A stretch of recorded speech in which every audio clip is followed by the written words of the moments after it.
विश्व के सभी मानवों को वैद्य गुरुदेव मिश्र का नमस्ते। Life style and world peace YouTube channel में आप आते हैं, इसके लिए ढेर सारी साधुवाद, बहुत सारी बधाइयाँ।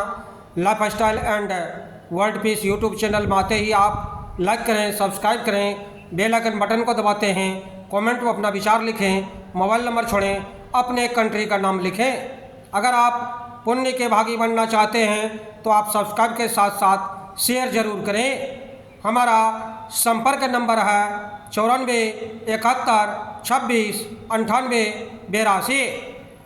उन्मूत विकृत सेक्स जानलेवा भाग 2 पर आज हम चर्चा करेंगे। प्राणी मात्र की एक एक कोशिका बाह्य रोगाणुओं से लोहा लेने में सक्षम होता है। जब भी कोई रोगाणु या विषाणु शरीर में प्रवेश करता है, उसका पहला मुकाबला त्वचा से होता है। मुंह, गले, नाक, जननेंद्रिय, आमाशय, आंत एवं त्वचा की अन्य जगहों से रोगाणु नाशक स्राव निकलता रहता है। यह रोगाणुओं को फंसाकर मार डालता है। किसी प्रकार ये रोगाणु त्वचा के सुरक्षात्मक उपायों को ध्वस्त कर रक्त प्रवाह में प्रवेश करते हैं, तो उस स्थिति में रक्त के सभी श्वेत कण, व्हाइट ब्लड कार्पसल्स जिसे नाम से जानते हैं, ग्रेनुलोसाइट्स संक्रमण स्थल पर पहुंचकर रोगाणुओं को समाप्त करने में लग जाते हैं।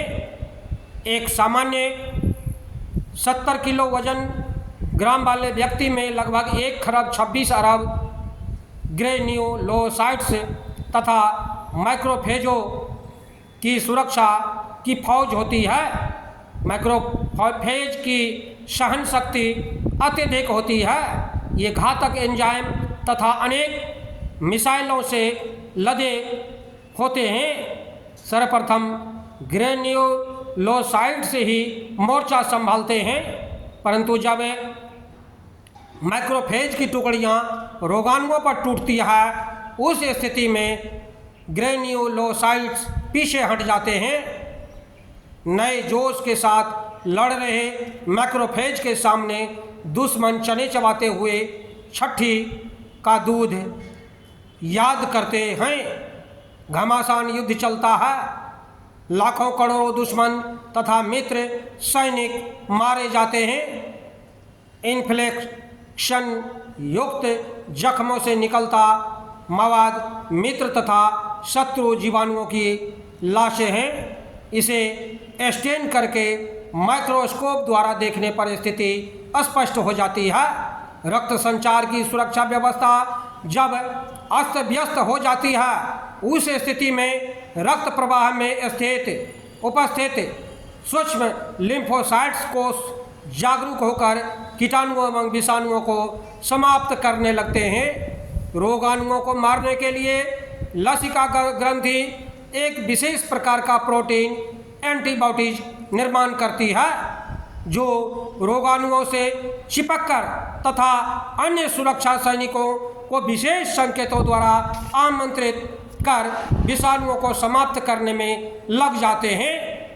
बचे हुए शत्रुओं को मारने के लिए यकृत के प्रोटीन समूह C1, C2, C3 से C9 तक पूरक होते हैं। बचे हुए शत्रुओं को मारने के लिए यकृत के प्रोटीन समूह हमारा कार्य करते हैं, बचे हुए शत्रुओं को मारते हैं।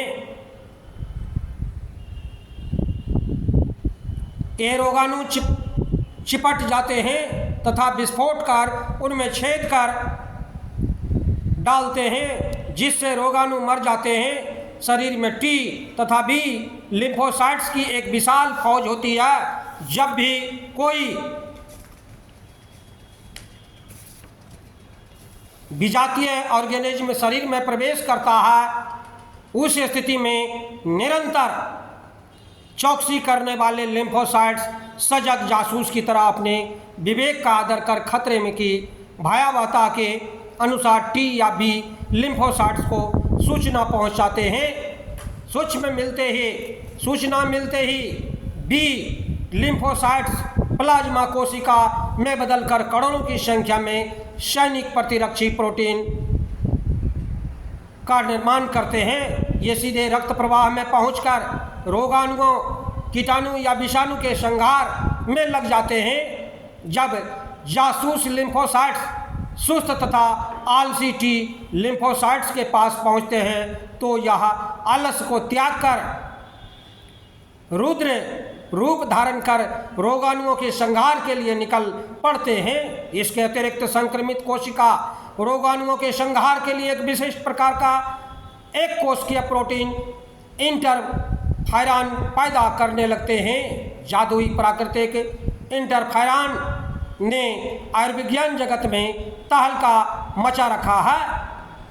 इस प्रकार देखते हैं कि मानव जीवन के लिए बहुत ही कल्याणकारी है, लाभकारी है। अतः हमें अपने शरीर को स्वस्थ रखना चाहिए, निरोग रखना चाहिए। हमें अवैध संबंध नहीं बनाना चाहिए। एक पतिव्रत, एक पत्नी व्रत बनने का प्रयास कीजिए। जीवन आपका उज्जवल रहेगा, भविष्य आपका सुधर जाएगा। बंधुओं, हमारे चैनल में आते हैं, इसके लिए ढेर सारी साधुवाद, बहुत सारी बधाइयाँ। आप अगर पुण्य के भागी बनना चाहते हैं तो आप सब्सक्राइब के साथ साथ शेयर जरूर करें। धन्यवाद, नमस्कार।